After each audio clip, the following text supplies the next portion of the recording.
Hi, I'm Sarah, the Real Simple Mama, and today I'm going to show you just an update of some new plants that I'm getting for the chicken run.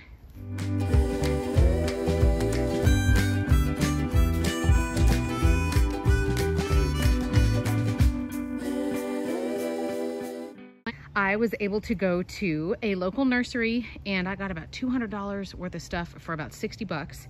And a major portion of what I got was new plants for the chicken yard. And this is exciting for a few reasons. So first of all, I have an entire playlist of chickens in your garden that has to do with plants as it relates to having chickens. I also have a separate YouTube playlist that just happens to be just plants in general. But when it comes to the plants with chickens, I've been planning, to try to not make that look like a dirt and rock wasteland. The problem is, at least in Texas, and I'm in San Antonio, so I'm in about zone 8B is the USDA zone that I am in. It's really super hot. And so when you have plants that are going to be new transplants, either you've put them into a bigger pot or you're putting them into the ground, this is not the best time of year to do it. But the best time of year to do it for our part of the world is coming up pretty soon. So we're at the very end of August, and by the end of September, beginning of October, that's going to be the best season for planting here because we have such mild winters. So then what's going to happen is these plants are going to be put into the ground, and I'll give you a little tour.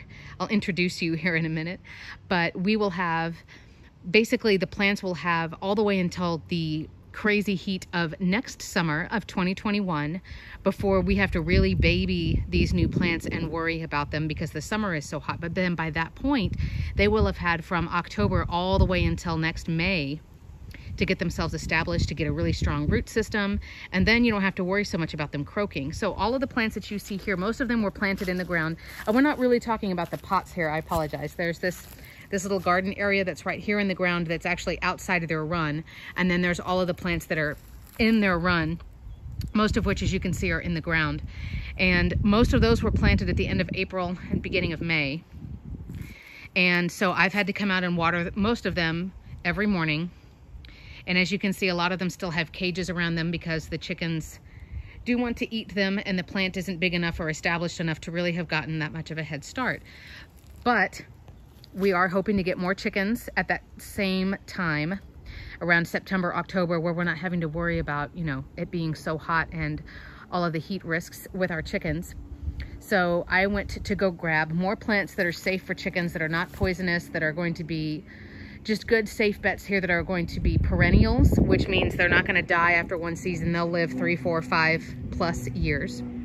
They are drought tolerant and they like full sun, as you can see.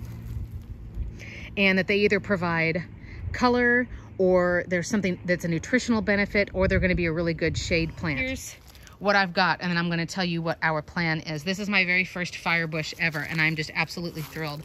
Firebush has these really cool, narrow red blooms that just look like an explosion when they bloom. I don't know how well you can tell, but there is actually a red tint in their leaves and on their stems. I love plants that have like a unique color to them, where it's not just green, like a boxwood or something like that. That's why I like little accents, even like, Purple Heart and things like that, where the leaves are just different colors. And he's just a really, really cool looking plant. I have one Silverado sage already. Look how happy he is. Just really cool color. It's called a Silverado sage. There's one in the chicken yard already, and I knew I wanted another one. You can see my other guy over there because the chickens don't eat it. I don't even have to cover him up. The chickens don't like him. This is another type of hibiscus, but look at the color on the leaves. Just all of the different variegation, and it has a hot pink bloom you can see in there. And this guy is just growing like crazy. There's just new growth everywhere. When I go to the nursery, I don't want to pick the plants that have all of the blooms on them. I want to pick the ones that have a lot of buds, because that means that the plant is healthy. Like you can see, this hasn't bloomed yet, hasn't bloomed yet, hasn't bloomed yet. I don't want the one that's showing off in the nursery, because that means by the time I get it home and I get it planted, that bloom cycle is going to be done. I want the ones that show me they're healthy and they're happy because they're making blooms, but they haven't been giving all of their show at the nursery. I want them to give the show to me. So this guy has a ton of buds on it. There's just new growth everywhere. It's just exploding. So I'm selfish. I don't want it to be giving its best show at the nursery. I want that show for me. But isn't it gorgeous? There's another plant called a dinner plate hibiscus where the blooms are literally like a foot in diameter. It's insane. So these are my 3 big guys. Then I have, this is a candy corn lantana. And lantana are a plant that could be poisonous for cattle and for certain other animals if they eat it in a great amount. But from what I've been reading and asking about locally and, you know, just on the internet, the chickens don't like it because of this leaf. It's a very, you hear it? It's a very rough, scratchy leaf, but just a beautiful foliage. They grow like crazy in the heat also. This is a Mexican bush sage, tall, skinny little guy, who also looks really healthy. He's got blooms getting ready. And the Mexican bush sage that I already own is that guy over there. They don't grow super thick, but they grow really quickly, and they don't need to be watered every day. Even that new guy, who was about this size when I got him, you can see now, and the chickens don't eat it either. So it's hanging out over there. It's doing just fine. This one next to it is an Esperanza that has just, you can tell it's grown absolutely insane. And the chickens can eat little pieces off of it. As I zoom back out, the chickens can get little pieces off of there, or they stand on that log and they jump and they eat from that top branch. But as you can see, like, that plant is not suffering. He is just going nuts, and they love it to be hot. And I just come and water them a little bit every morning. This is another new plant I've never had before. It's a Thrallus, which is a plant that in San Antonio everybody loves because it loves the heat, it loves the drought, it blooms profusely, and it's happy when it's really super hot. And the deer hate it because we have a huge problem with deer in the area coming and eating, I mean, all kinds of plants. But deer and other animals do not like this guy. So I'm gonna have one in with my chickens and see how it does. We also have, we are making more Purple Heart. The other name for this plant, and I'm sorry, I don't know why, it's called a Wandering Jew.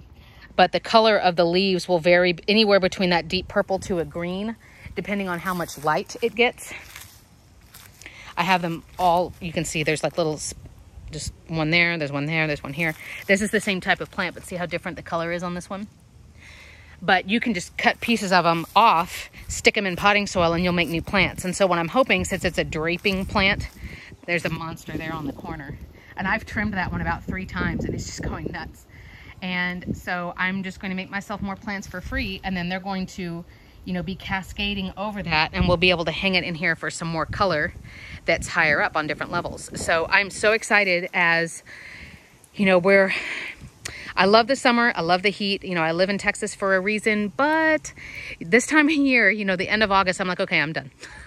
I'm done, I'm ready. It can go down to, you know, let's have a cold front of like 90 degrees, please. So here's what we're planning on doing. As you can see, we're trying to not put any just bushes and shrubs in the middle space. We're trying to put them all along the edge. And then what we're going to end up doing with these guys is the new guys are going to be brought in here and placed just like this. And this is sort of my first level of experimentation. You can see this on some of my longer chicken and landscaping videos where I'm making the plan and the project of, you know, the initial phase of all of the landscaping we did in here. So I bring the plant in so that the chickens can access it. They could peck at it a little bit, but I'm not going to spend the time and energy to put it in the ground, so it stays in its pot. And then I went and bought more chicken wire so I can put a guard around the plant. So the chickens can taste it, they can nip at it a little bit, but they can't get to the root system, which is like the heart and soul and brain of the plant, right? And so they couldn't eat more than just a little bit %. As you can see, there's a little bit of this branch of Esperanza gone, and maybe on the other side. But I mean, this plant is not suffering. It is not, you know, on its deathbed or anything like that. It is doing just fine. So it's in with the chickens. The chickens can get used to it, and they can hopefully start to ignore it for now. But it's in here. And then that way we can kind of, I mean, it's the same as like decorating a new place with furniture, right? You put the piece in and then you're like, oh, well, maybe I want it over there, or maybe I'm going to move it or whatever. So what we're thinking is the Esperanza will probably go right there. This is a salvia. We've got room for another plant right here, and then room for another plant back there in the corner. We also hope this fall and winter, when it's not so gosh darn hot out here, we're going to be scraping up a lot of these rocks and removing them. The rocks hold heat more than the dirt. So having these rocks in certain areas of the run, it's actually hotter on the chickens than just the dirt. So the last thing we're thinking about is maybe adding another small tree. This is a Musa Basju banana tree, a little dwarf. He is going to get mulched this week, and we're going to start soaking him because he needs more water. And we're still learning, you know, we're not perfect. But I'm really proud that so far, every single plant that we've put in the ground is making it.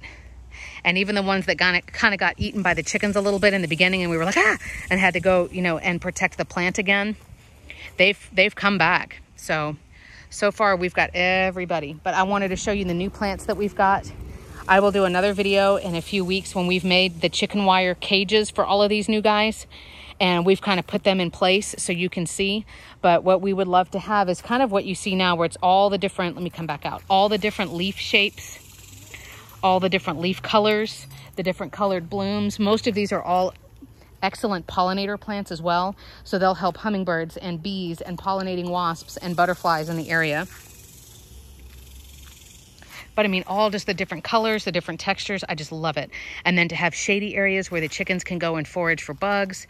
They can go hang out in the dirt and they can be nice and cool. Like, it's just gonna be amazing. And so one of the things that's frustrating about plants, including, you know, when you're in with your chickens, one of the things that's frustrating is you're putting in the work now, but to an extent you won't reap the benefits for a while. So, I mean, it's gonna be another year or two before a lot of these plants get really big enough to where I can uncover them, number one, you know, and they won't die from being eaten by chickens.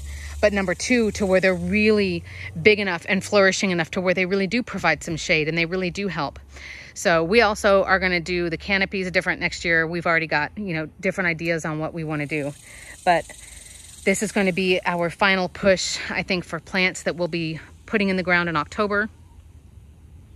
And then, like I said, as the weather has cooled down and we get those plants in the ground, then we also want to add to our flock so that we can have the San Antonio max of 8 hens here, which will be exciting. So I was just so happy to show you all these plants. Real quick again, one more time. This is a firebush, hibiscus, Silverado sage. That guy is a purple heart that we're propagating. Lantana, Mexican bush sage, and Thralis. These guys here, this is an oregano and a mint. And then you can see all of our other videos. If you guys have questions or suggestions or any of that kind of stuff, I have a whole bunch of different strategies. I have articles on realsimplemama.com about helping out with picking plants for your garden and all of that stuff. So, but let me know what you guys think. We're so excited to get more green in there, to get those rocks out of there, to get more chickens, to get more shade in the next few years. It's going to be amazing. And I'm so excited. Thanks for watching.